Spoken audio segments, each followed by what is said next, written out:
Of the recorded history of the sale of Pokemon cards, there are some pretty wacky stories about a variety of different cards that have sold for a variety of different prices. But no particular card has ever come so interestingly close to being borderline crazy like the $120,000 Magikarp card that sold not that long ago. So, in today's video, we talk about why it's so special, why it's so important, and why it is a genuinely impressive sale for a card of its particular pedigree. But before we do, as we always do, let's roll that intro.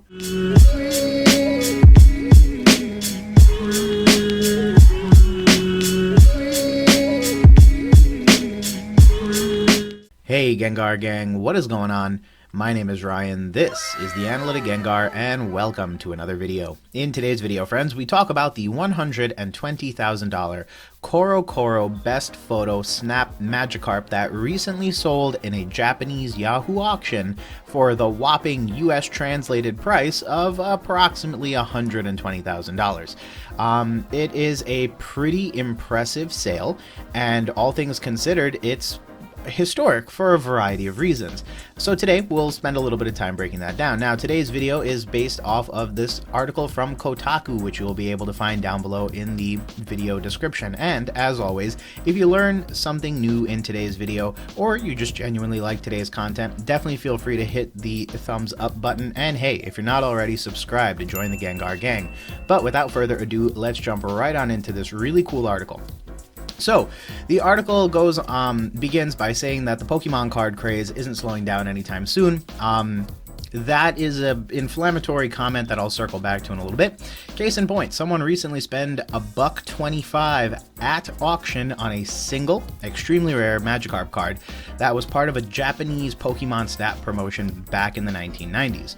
So, this has been pretty covered by a variety of different sources, but this very rare Magikarp card surfaced via an online auction on Japan using Yahoo a few months ago, and the card has not been seen for more than 2 decades prior to the listing. Now you might ask yourself, where or how has there ever been a situation where a very sought after Pokemon card hasn't been seen in a while? Later on in this article, we'll learn a little bit more about why that is. So, this card in particular is verified and PSA graded, and it ended up selling for about 15 million yen. So, you'll see a variety of different price points here, but it's somewhere in that $120 to $130 range, meaning anywhere from 120,000 US dollars to 130,000 US dollars. It really just depends on, the spot rate of Forex when you're trying to translate. But the 15 million yen, as of the day this article was written, at least, was 125,000 US dollars. The day of SMPRATTE's particular video, which also covered the same card, it was $126,000. So just a little bit of background as to why you might see that price flip-flop a little bit here and there. So they go to note that PSA is one of the most trusted among collectors and buyers. You can disagree with that down in the comments. It's only going to help me in the algorithm, so I appreciate your complaints. What makes this particular Magikarp so damn rare? Okay, careful now, Kotaku. Is that there were only 20 of these cards made. So the gimmick behind this card, and I'm going to scroll up and show it on screen right here. The gimmick behind this card is that there was a Corocoro promotion way back in the day for players of Pokemon Snap.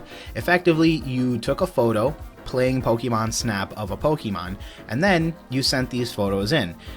Certain people were picked for their photos, and those photos were judged, and then the contest asked kids to send in the images, and then the 10 winning images were all picked and turned into custom Pokemon cards.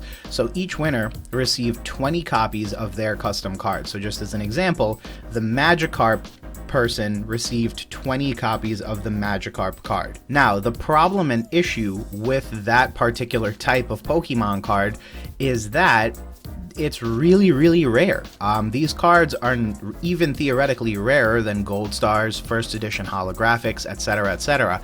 And the reason that is because only one person in the world was ever given 20 copies of this card. Think about all of the big collectors you know, and think about all of them and how many duplicates of cards they probably have. But imagine only one person controlling the entire supply of 20 cards. Now there's a variety of reasons why that's an interesting thing to consider, but then add on to that the pure amount of age that has gone on from 1999 to 2022, and you begin to understand why exactly it can be very difficult to find any of these cards in any authentic condition. So, you know, to speak on how rare this card is, this is reportedly the first time a Magikarp Snap card has been sold publicly at auction. So when we think about it, we think about the one kid or the one person that won the Magikarp contest. Then they got all 20 cards. We don't know what they did with them. They may have eaten 5 of them, put 5 in their pockets, kept 2 in mint condition and gotten them graded sooner or later, and the other 8 could have disappeared into the ether or been traded away. Then you have to assume how many other people didn't do the same. So again, these cards are very, very, very rare, and that's why they carry such a significant premium, even though when you really look at the card, there's not really much going on the card itself. And this is one of those cards where you could probably pass it on the street in a, you know, in a storefront and not think anything of it. But knowing the history of the card in particular is what really helps you differentiate and have a little bit more of an eye on this particular card. Now, Kotaku also makes the point that SMPRATTE actually got his hands on the card. So in this video that you can click on, and I will link down below, SMPRATTE actually shows off this exact card that was sold at auction. And while it's currently unknown how Pratt was allowed to handle it, in the video he says it was sent to him by a long-time good friend and business partner, probably meaning someone, you know, that he's cool with, someone who has been a long-standing friend with him, and so they trusted him enough to make some content around the card and then probably have the card shipped back or delivered back to the actual owner of the card. It's also SMPRATTE, so if anyone was going to handle a rare vintage collectible, Pratt would be the one to do so. That kind of makes sense. Now, according to Pratt, who again is a authority in the Pokemon TCG community, especially on the vintage end, he considers this one of the rarest Pokemon cards ever made. I agree with that statement. Again, for the variety of reasons that I've listed in this video, there are many, many, many reasons why cards like this are excruciatingly rare. Now, when you're thinking about the quote-unquote curb appeal of these cards, they may not be as rare or as sought after as things that are a little bit more generic, like Gold Stars or Charizards. However, I do think in their own way, these cards are rarer than those cards in more than one capacity. Again, purely based on the quantity, the supply, and the legacy and pedigree that, you know, they were only given to one person, and 20 copies of these cards are all that exist. Theoretically, I can go on and say definitively, every first edition holographic card ever printed has more than 20 cards in existence. I think any reasonable person would agree with me on that.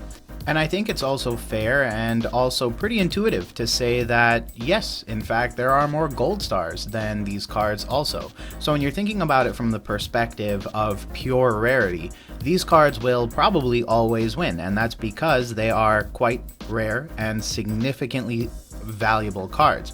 The issue at hand is that not everyone may recognize these cards as being so rare, and so this is one of those instances where the shiny popular Pokemon will usually win out, but for true collectors who understand the rarity of these particular cards, it does create a pretty significant market, and that's why you see this card selling for $100 and X amount of dollars compared to, you know, other cards that are equally as rare or equally as sought after, but for other reasons. So, to wrap up the article, it says, according to him, you know, it is one of the rarest cards ever made, and then considering it took over 20 years before we were able to get a video of it or have it verified by a grading company, the writer of this article is inclined to agree.